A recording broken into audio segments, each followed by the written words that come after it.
Hello, and welcome to another AerOx and Warwick Aerospace joint event, continuing on our series on space exploration. Today we have the privilege to be joined by ESA engineer Christian Schwarz. Dr. Schwarz completed his doctorate in optical sciences from the University of New Mexico, USA, previously having completed a diploma in physics from Ludwig Maximillian-University in Munich. He's been working at ESA for the last 10 years as a physical sciences instrumentation engineer in a number of smaller technology and science projects, mostly related to microgravity research, as well as in lunar and Mars exploration projects. More recently, he started supporting the science study team of the Human and Robotic Exploration Directorate at ESA. Dr. Schwarz, thank you for joining us today. The floor is yours. Yes, hello, everybody. Thank you for inviting me to this presentation. And I hope I can present something you're interested in, will enjoy. So my first question to you would be, why would we actually want to go into space and do space exploration? So this would be a question I would ask if I was in an audience and maybe get some direct feedback. But if you want to give feedback through the app, then you could do that now, I think. What are the typical reasons, or what's your personal reason? Why would you go to Mars, Moon, or anywhere else in space?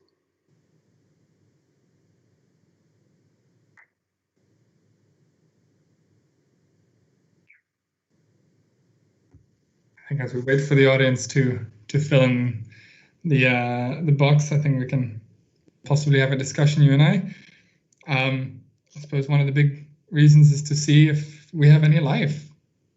Yes, that's one of the science reasons, right? That relates to the science. So I would summarize it right now to doing science in space is certainly one of the main motivations to go. What's another motivation that people have? Nowadays, it becomes more and more commercial, maybe in this direction, right? Maybe to get more resources than on Earth. Yeah, that's the idea of getting resources from space. Exactly, that's an idea that has become more and more popular in the last years. That's true. It's not quite clear what the resource is, but we'll talk about that probably later in a little bit. But that's one. And then, but as for that, we would also not need to go by humans. Why would you want to go with humans to space? I guess that's another question. That is open. You can possibly also imagine to better understand the human body, to see how it responds to other systems. That's a reason. I will not talk much about this. Actually, that's something truly you can find on ESA's website about these different experiments. Basically, astronauts as object of science, so to speak, physiology and things like that. That's certainly a reason. But I think it's also the experience, right, that people are interested in having. So that's a very human reason to go. If we could, many of us probably would want to go ourselves. It becomes more popular again to become an astronaut. So we'll talk at the end maybe briefly about that possibility since ESA opened it up again. Okay. Is there any other feedback from the audience? I don't see it right now. But yeah, so someone said as a species we exist because we explore. Yes. And someone else said we humans are intrinsically curious. Yeah. No, exactly. So these are some of the good reasons to go. And the first step we did in the last years, let me see, is go on the ISS, looking down on Earth and into the space. This has been going on now for 10 years, more or less, and it's been more and more successful. We've seen more activities coming on board, a lot of science and microgravity. I have supported also in the past years, but also now we see the first commercial activities outside the ISS. For example, maybe you heard about the Bartolomeo platform that's outside the ISS, and things like this will increase. But to go ourselves, what are our options?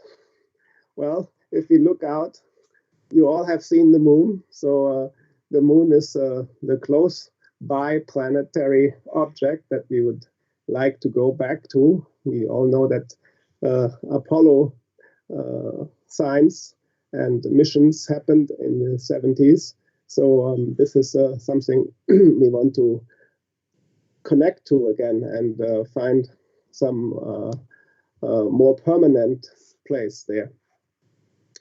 And the other object you also know very well, and especially recently on the 18th of February, when we looked at this, most of us, or many of us might have followed the landing of the latest rover.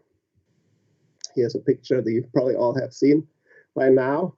And this is the other object. We have a chance, maybe still in our lifetimes, the younger you are, the more chance you have to see that humans go to Mars eventually at some point, or back to Moon, hopefully soon. So that are the two planetary objects we focus on currently more intensely all around the world. There's an increased interest of people and the space community to go back there with humans, but not only with humans, but also with robots, as we see here in this picture. And with that, we want to have the optimum output, so to speak. Maybe one interesting thing I had here, just briefly, is maybe you've seen that or heard that. The first sounds from Mars, that's something I thought was quite curious to hear. So if you have a chance to see that or listen to that, can you hear something? I'm not sure if it's transmitted. Probably not. So, in any case, I encourage you to go out. There's many resources obviously out there, and I'm trying to put some of this together to paint a bit of the picture what's going on right now.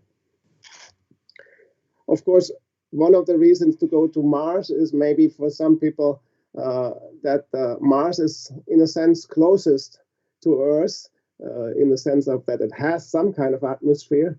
What's not quite correct on this picture is that it's not the same size as Earth. It's half the size, and it is potentially sort of as Earth 2.0, if you want to say that. But that's one view of it, and not the only view. You see here the different gases of the atmosphere, so that's quite different.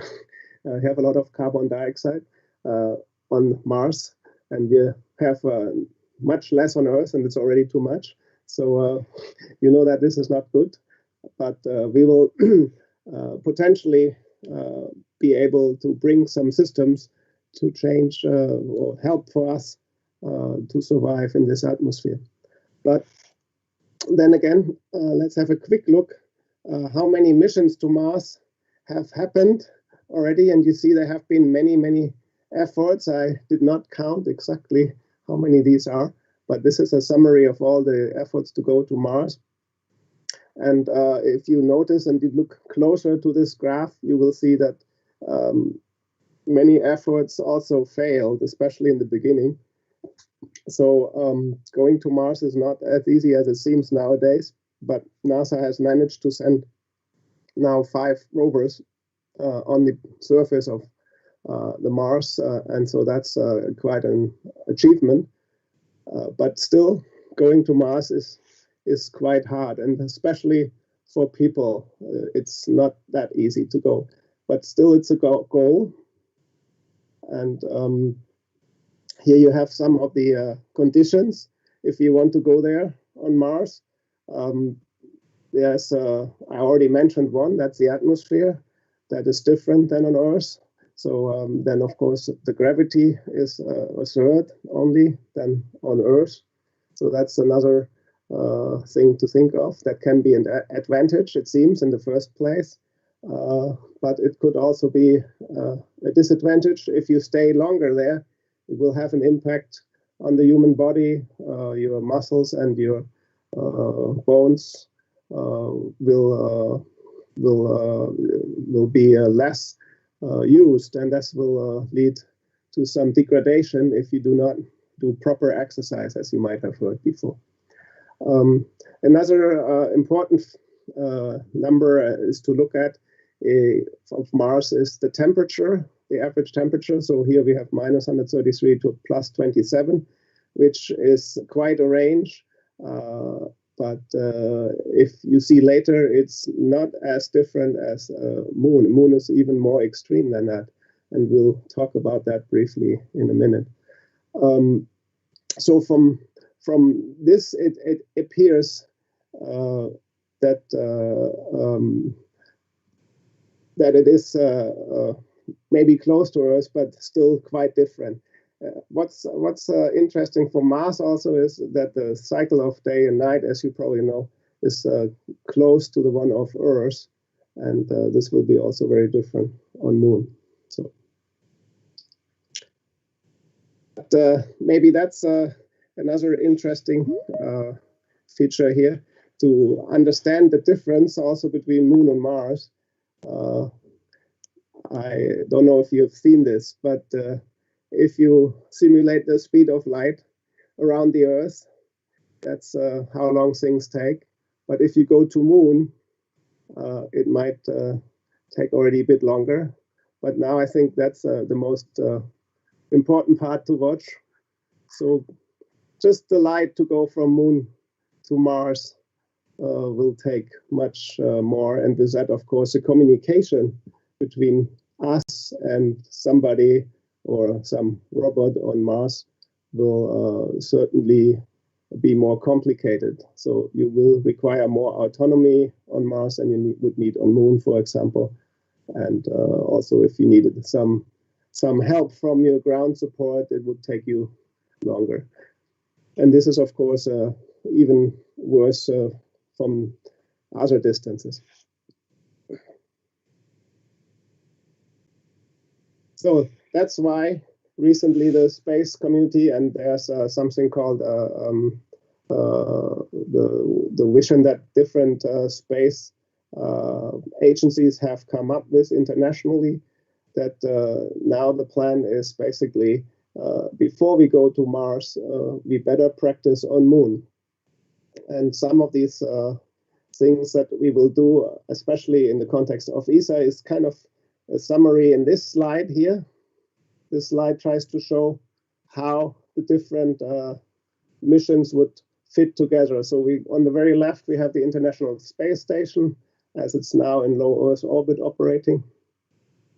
And then we have the Moon in the center right now, and Mars on the right side.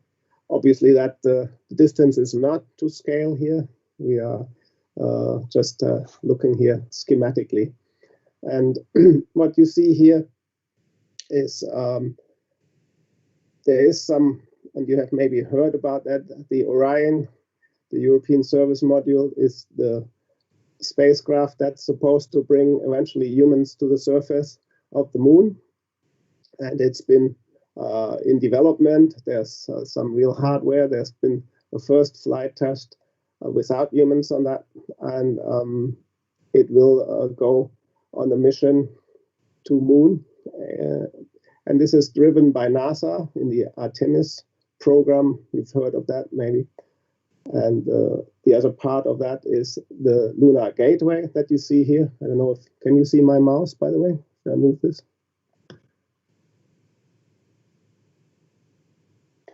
Yes. Okay. And from the gateway, then you could go to the surface of the Moon, or potentially also further into deep space. So we have this for humans, but there's also something called Cislunar Transfer Vehicle. This would be for cargo envisioned, and bring cargo to the gateway, and from there then to the surface of the Moon. From the surface itself, there's the European Large Logistic Lander. That's currently under study. It's not a mission yet.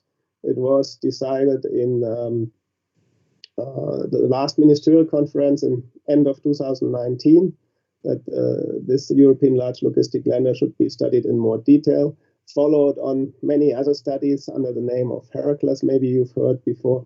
And this will hopefully enable Europe to come to the surface of Moon by the end of this decade. Here you see another lander. It's the Lunar Lander. That is a cooperation that's ongoing with Roscosmos and ESA. There's different landers foreseen: Lunar Lander 25, Lunar Lander 26, and 27. We see that in a moment, more detail on that. Going to Mars, you heard probably about that also already. So we have the rovers from NASA that we saw, the last one, Perseverance, right now.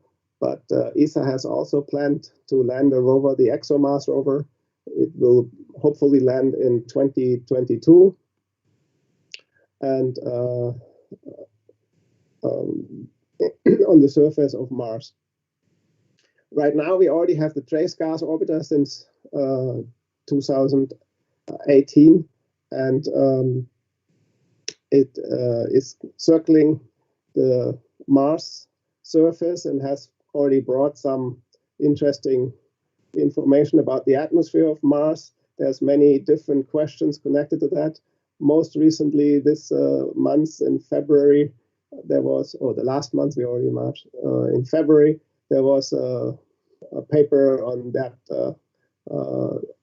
atmospheric composition of Mars, if you are more interested in that. And then in the further future, there's this idea now that Perseverance will collect samples, and these samples are going to be back to Earth. For that, there's a mission planned, that's the Sample Fetch rover.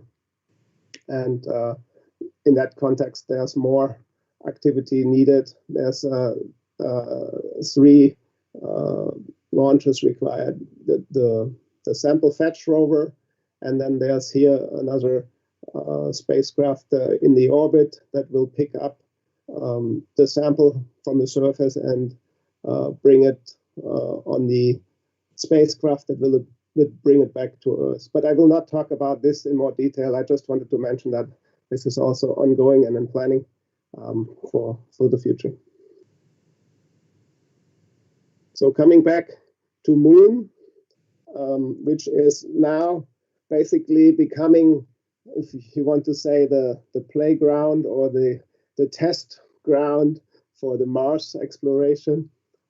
And it might seem to some people that is so much easier because it's closer, that's true, and that makes certain things easy.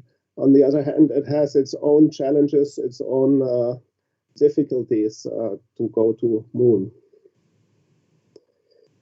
So real quick, some of the facts from the Moon. For example, gravity is only 1/6 of Earth's gravity. Then I already kind of mentioned it earlier, the temperature differences on Moon are much bigger than on Mars, and that's mostly due to the lack of atmosphere, that we don't have on Moon an atmosphere. So the temperature is mostly given by the solar radiation and changes as quickly as the radiation on the surface changes. Only delayed by the thermal effects of the regolith, the soil on the surface of the Moon.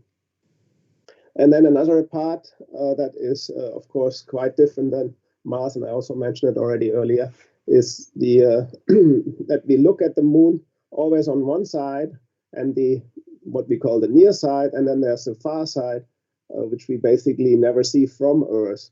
And that has to do with this locked rotation, as I call it. And that also leads to the fact that we all should know, but sometimes keep forgetting, that the day on the Moon is about 2 weeks long, and the night, which is the worst part, also 2 weeks. And that is quite a challenge in terms of power and energy, obviously. Another, if we talk about human spaceflight, another issue then is that this lunar dust, which also people refer to regolith, is quite difficult to handle for not only robots but also humans. It is most likely toxic, especially if you breathe it in, because it will destroy some of your cells. So we have to be careful when we go to Moon to take this into account. Okay. Then I already mentioned it also briefly that we have on why would we go to Moon? That was my starting question, and now here you see some of the reasons. Helium-3 was for a while quite on vogue, but I think this has gotten less attention recently.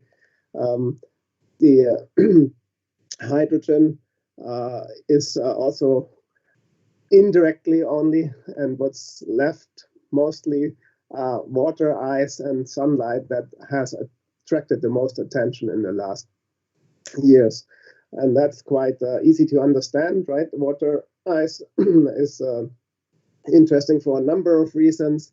For humans, obviously, it's always good to have water. And then, of course, if you split it into oxygen and hydrogen, you can use it potentially as a hydrogen propellant to power the rockets, as it says here, and use the oxygen for breathing or for plant growth or other things. And so that's become the name of the game, to find the water on the Moon. And of course, together with the sunlight that provides the solar energy right now, you would be able to start some of the activities on the surface of the Moon, and hopefully be also sustainable, meaning have a more or less permanent presence on the Moon. And just as a reminder here, so the atmosphere of Moon is not really an atmosphere, it's actually called exosphere. And this exosphere is just a very, very fragile piece of volatiles that are basically leaving the surface of the Moon after being heated up by the sun, and then at night settle down again, kind of you have in the winter from the humid cold. And so this will create this very thin exosphere. What I have not mentioned, and I will not mention a lot in this presentation, but obviously is also a very important factor, especially if you talk humans. And that's another reason why we can't go to Mars as quickly as we would like to, is the radiation effects that we see. That has become, of course, a big challenge when you leave the low Earth orbit, where we are currently with the ISS. We can practice a lot of things for deep space exploration, but one thing we do not have is the same kind of radiation, since in low Earth orbit we are still protected by the magnetic field.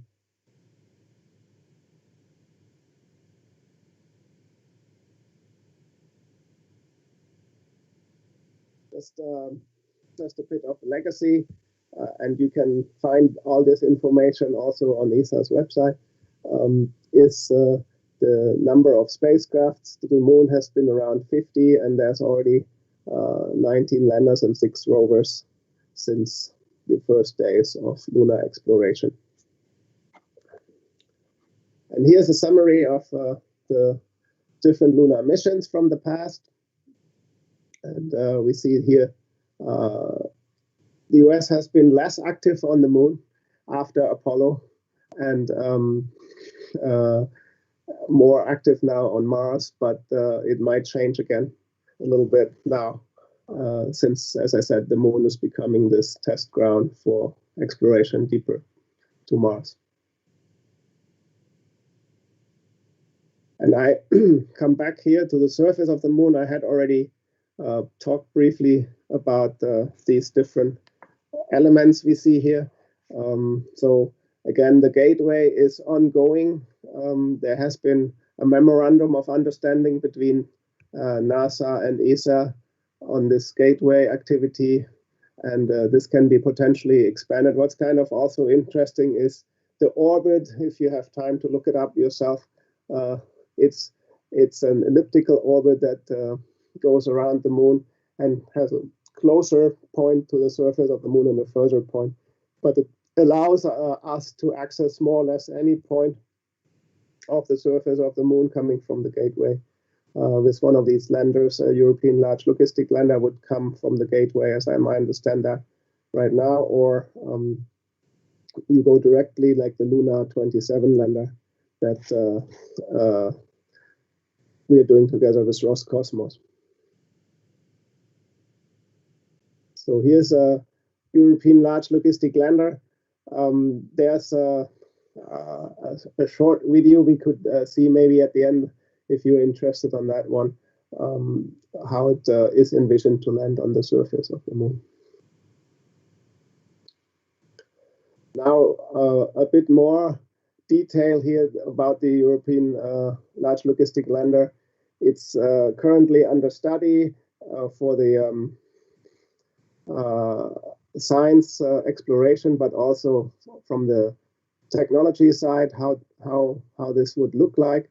And the idea is to have that in 3 different pieces: a lunar descent element, a cargo platform element, and a payload element on top of it. And then if you would have to bring things back, you would also have an ascendant element potentially.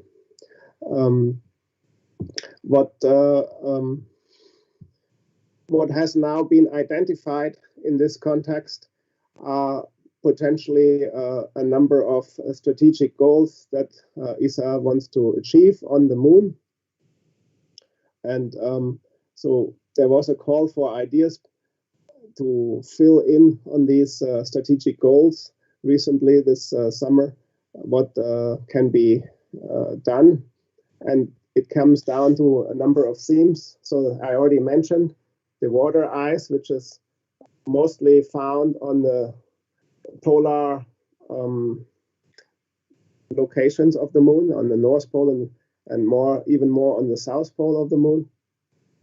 And this is one of the main motivations currently to go to the moon. So there's the idea to have a polar exploration mission to go and find this polar ice and volatiles and measure out what exactly it is composed of, and learn from that.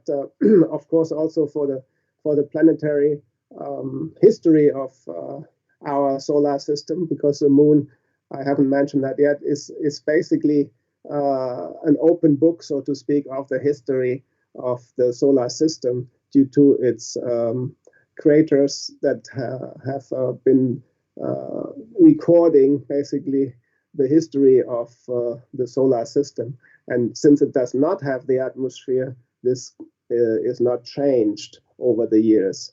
While, for example, on Mars, you have these dust storms, you don't have that on Moon, so everything is preserved on the surface of the Moon, at least to a very big extent. And I also mentioned already that there's a near side and a far side, as many of you probably know yourself. And this allows us to think of something that is very popular since many years already, to use the far side for radio astronomy, because there we have no noise from ourselves, from Earth. So we will not be disturbed by our own radio noise, but we also can look deeper into space from there. There's less of the cosmic noise. So that's another big topic that we are going to address in the future.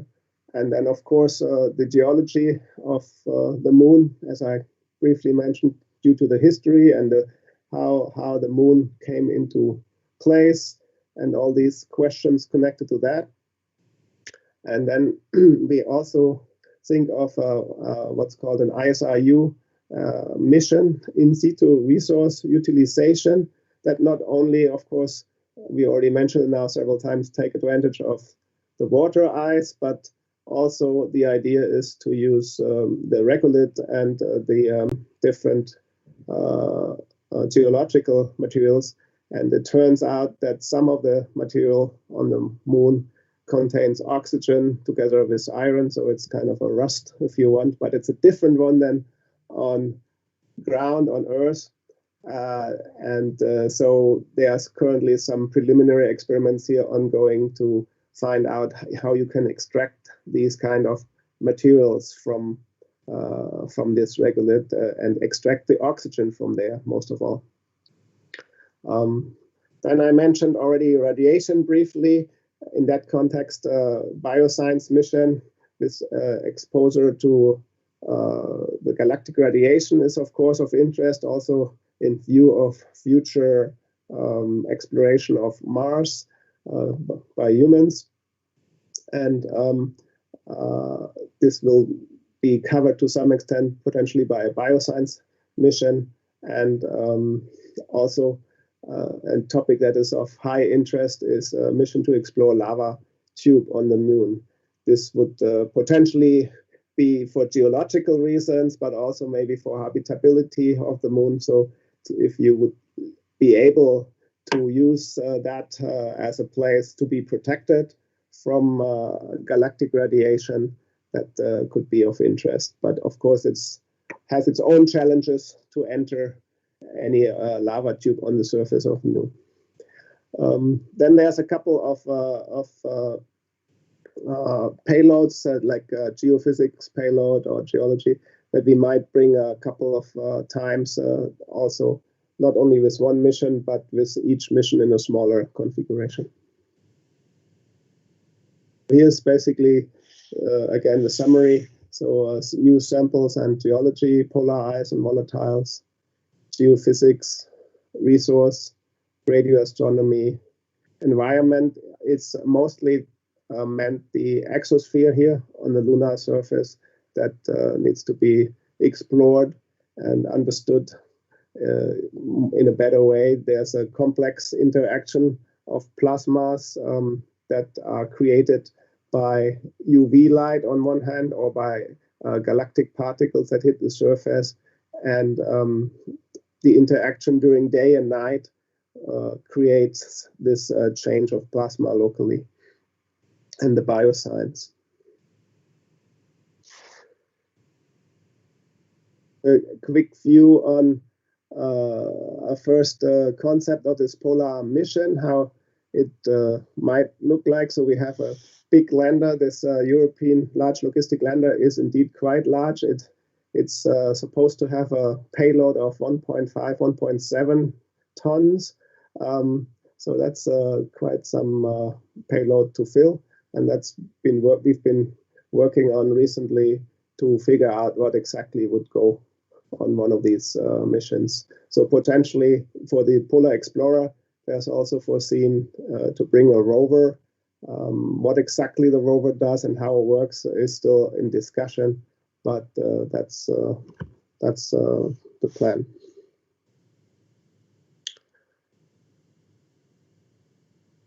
And maybe, I don't know how much time there is still, but I want to leave also time for discussion, so I don't want to go on so much more.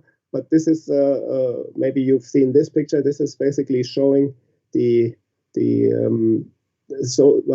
south pole of the moon with its potential for water ice. And you see there's in some of these craters the water ice and some of the volatile water around it that we are trying to determine and to access in this mission.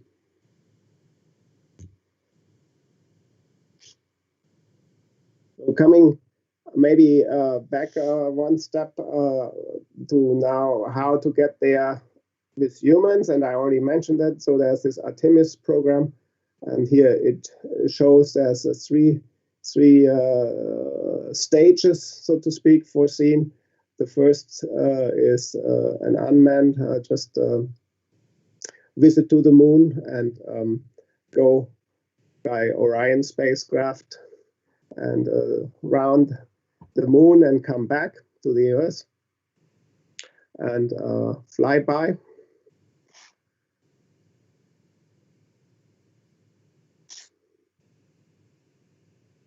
then the next step would be similar, but now with humans on board. So do a flyby of the moon, but with humans. That's the Artemis 2 mission, as I understand that correctly. And so you have to bring people back and return to Earth. So that's different than the previous slide. So you have a re-entry mission here, and we'll come back to the surface of the Earth. And then eventually, in the third step, then you fly and dock to the gateway. And here you see this, what I briefly mentioned, this orbit of the Lunar Gateway that is a bit unusual, going around the moon in a highly elliptical polar orbit. And from there, you will be able to, as a crew, as a human crew, you would go into the Lunar Gateway and switch to the landing, the human lander on the moon's surface, and access the surface from there with a dedicated landing spacecraft, and then again come back to the Lunar Gateway in this way, and then back with Orion to Earth, to the surface of Earth. Okay. And I think that's more or less what I wanted to show you, at least for now.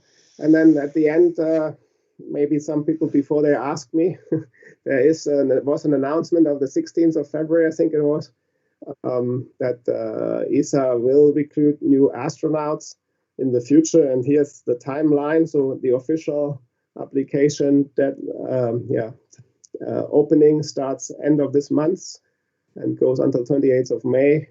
And you can find a lot of information already on ESA's website.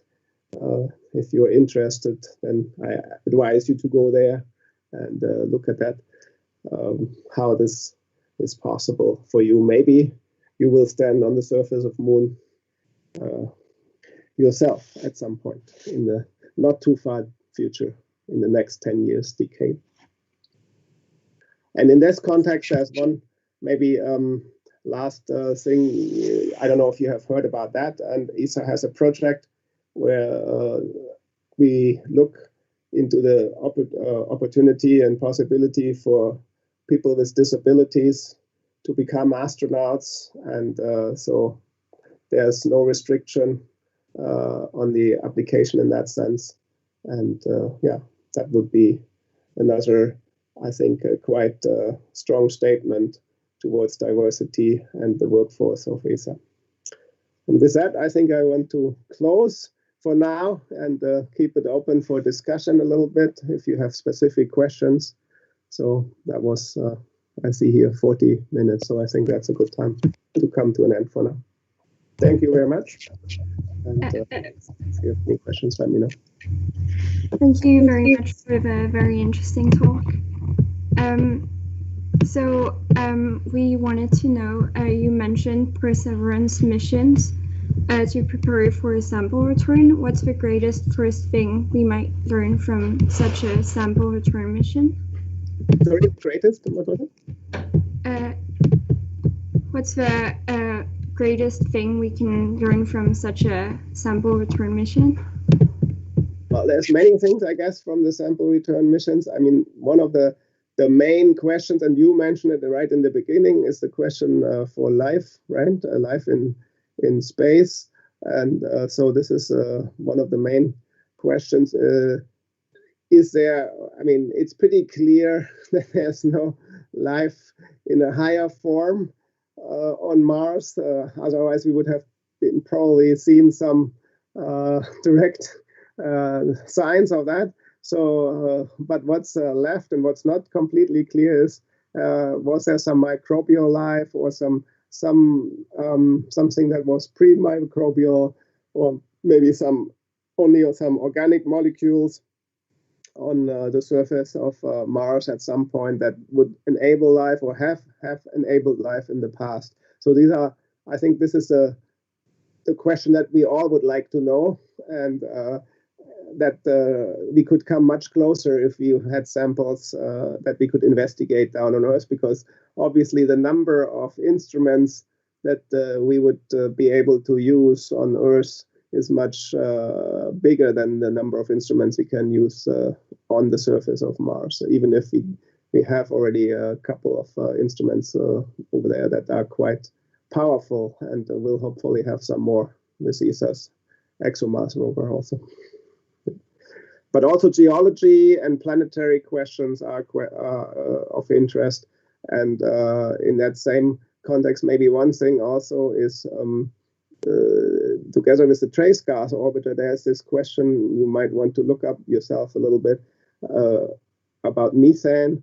Methane in the atmosphere of Mars is not quite clear where exactly it comes from, and is it a sign of geology, or is it a sign of potential life? That is a bit tricky, but yeah, that would be another question connected to that.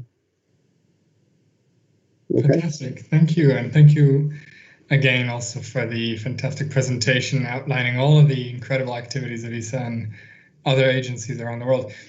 We have a couple audience questions as well, particularly from Peter Shaw asking questions about human spaceflight. Things like, what are the current ESA astronauts going to do in the Orion program, and what may the new intake of astronauts do over the next 15 years? I also wanted to tack on to this as well, specifically on the Artemis program, what the technical challenges might be that are different between Apollo and the Artemis program. What's different, and what solutions might we find to solve them? Okay, that's a good question. I'm not sure I can answer exactly all the questions, but it's certainly. I mean, first of all, it's not clear if ESA has an opportunity right now to bring somebody on the surface of the Moon, but it is currently under discussion, and certainly I understand is the goal for many people to make this happen. But for that, we need to, like we have done on the ISS, we need to have an exchange with NASA in some agreement that we provide maybe the lunar surface lander capability, and for that we would be able to bring the astronauts to the Moon, the European astronauts. And yeah, they would basically also be able to collect samples. They would be able to make measurements. And there have been many different analog missions here on Earth. The most recent one, I think, was 2 years ago, before Corona, on Lanzarote, where there was, that was for Mars, I think,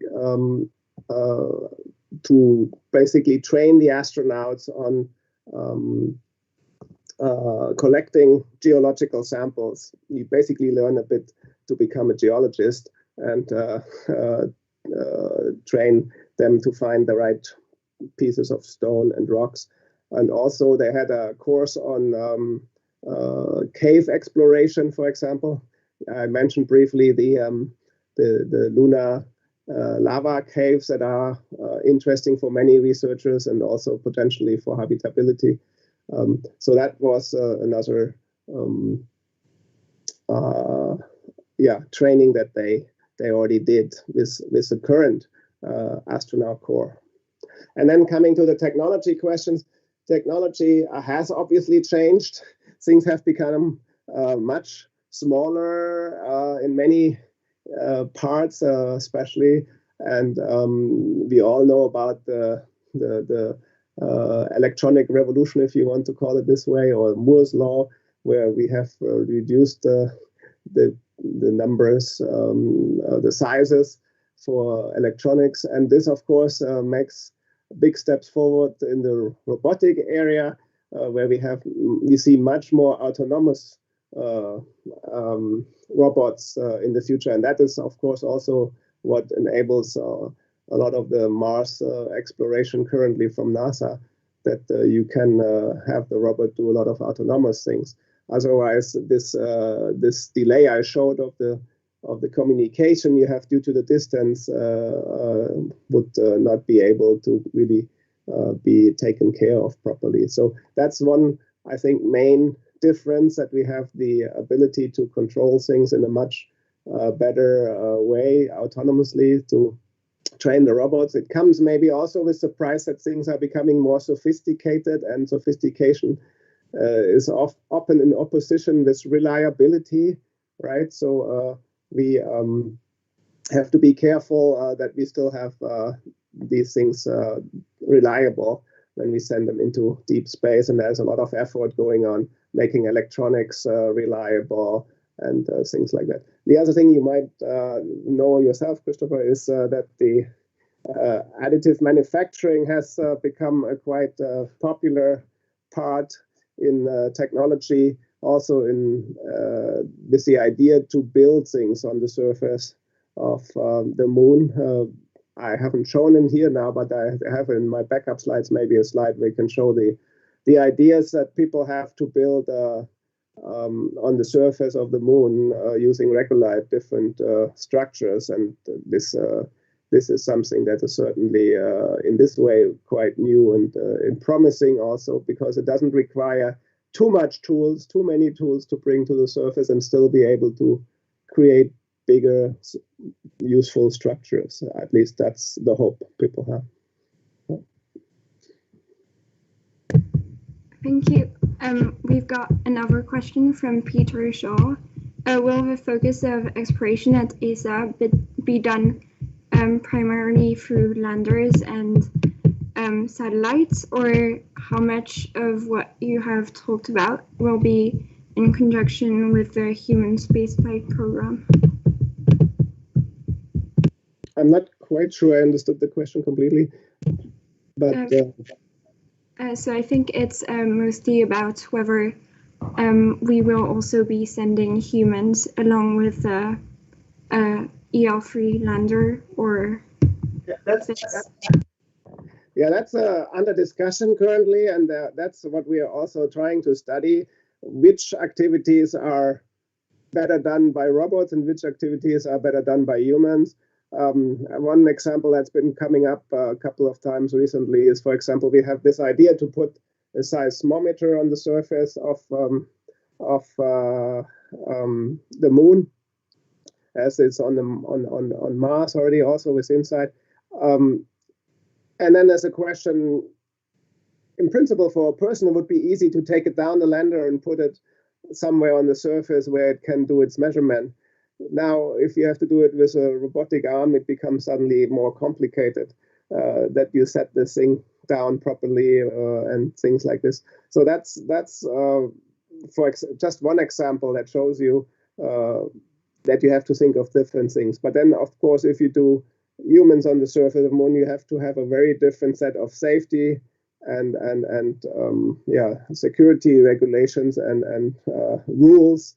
So that makes maybe things again complicated.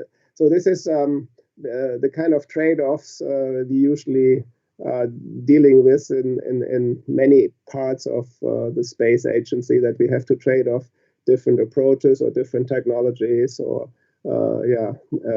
different concepts often. So that's one of the main work we do here, or have industry do. What I have not mentioned so much, but maybe is also worth in that context, and you probably all have heard about SpaceX and Blue Origin and all the other ones that are pushing now for commercialization, and how NASA is trying to grow this and use it also for some Earth exploration. So there is a commercial lunar payload service program from NASA that ESA also ties into and clips. And this is also then the idea to open it up to a wider community, right? To allow people and companies to join into this effort of exploration. Fantastic, thank you. Yes, and on this note of, let's say, commercial space, I wanted to ask you a little bit more about your feelings on the rise in the involvement of commercial actors. Anything from individual parts of missions, such as companies, let's say, making robots to search for these lava tubes on the moon, or even the recent announcement of the Clear Space project to remove debris, all the way to, let's say, more ambitious, more futuristic, more wider scope missions that are entirely commercially led. And I wanted to hear what your thoughts on this in terms of, is it all buzz or is it an entire game changer? No, I think that it's important to find a good balance. And ESA is engaging more and more in what on ESA sides we call the public-private partnerships. And it's starting right now on the ISS. I mentioned briefly this Bartholomew platform. Is basically an outside platform that's now managed by Airbus and will be able to take, for example, materials that you want to test in space environment or things like this. So I think it can help. It can help us to explore things faster and maybe also better in a way. But it's a new balance that has to be found between ESA as a intergovernmental or international organization and the private sector. And maybe, I don't know if your question aims at these Artemis Accords that NASA or the US has been putting out. And many European countries have not signed, but a few have signed. So we have to be also careful that we still are operable as Europeans together here and have at least a similar or even better same set of rules that we are applying here for everybody. So this is, I think, the political challenge that is also coming in the next years and is more visible. And the question who owns the things that are exploited from the surface of the moon and things like this will become more and more pressing, obviously. And then similar as in other contexts, there's also a price of space exploration, which we maybe also have heard about this space debris issue that we have in low Earth orbit and a little bit in geostationary orbit. So we kind of have to make sure that I think commercialization is not one-sided, right? That it is a give and take, so to speak, in this environment. Thank you. We've got another audience question. Massimo Vitrizano asks if you personally think that SpaceX's plans of sending humans on Mars by 2026 or quite soon is realistic. Me personally, I don't think it's realistic to send humans to Mars that early.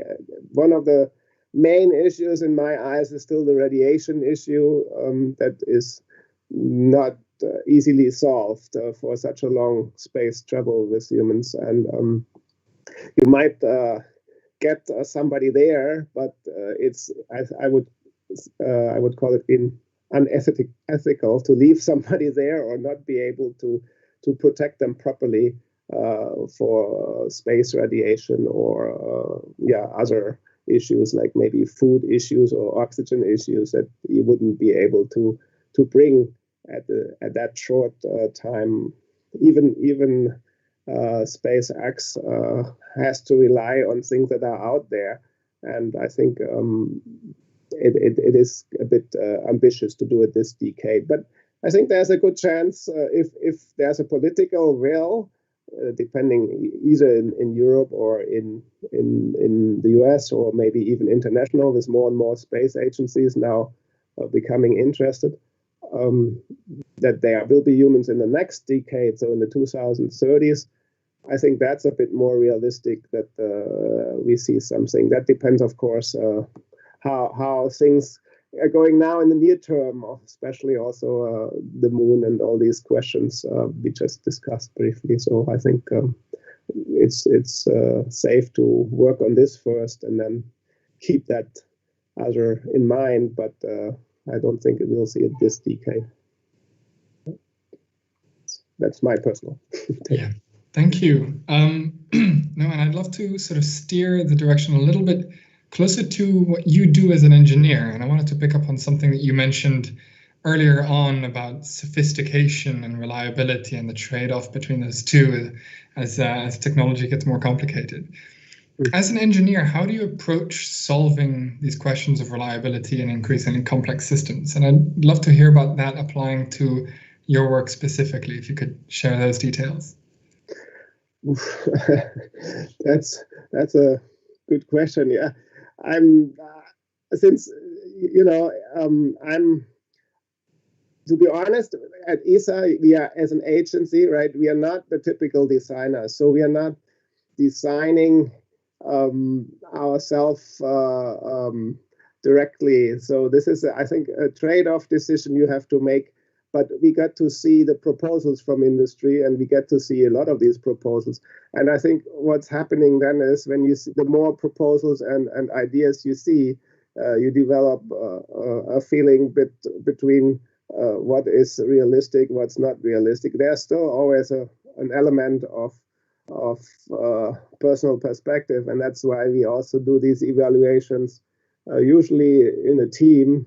In an evaluation board, when we have proposals, we call it a tender evaluation board, but there's also all kinds of other boards at ESA that evaluate these things. So I think it is really important to have there good communication between all the members from the technical staff to be open about what people think is realistic, and on the other hand also be open for innovation. So to strike this balance, each staff will give you a different answer, I think, at ESA. But if you come together in these boards, then you have to find a common answer to that, and that will kind of average a little bit the extremes out of that, and hopefully lead to a more reliable but still innovative solution at this point. Yeah. So that's I think the tradition, and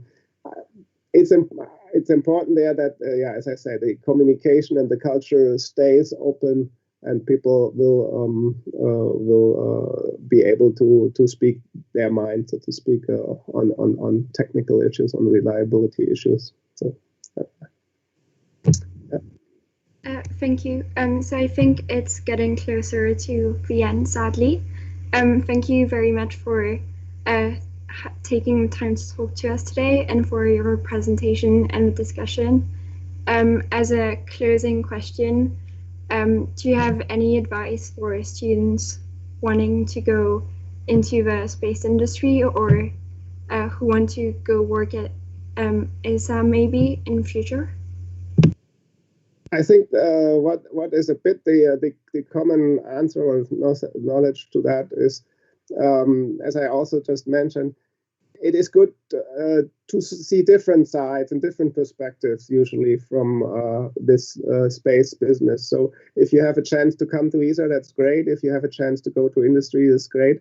If you have a chance to go to academia, is also good. So I think it's important to understand the different stakeholders, the different players, and understand that only as a team and with different perspectives we can move forward to this quite challenging endeavor to explore our planetary space.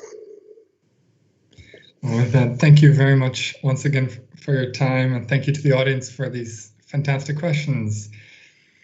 Dr. Schwarz, thank you again. Thank you for inviting me, and I hope you have a nice evening. Thank you.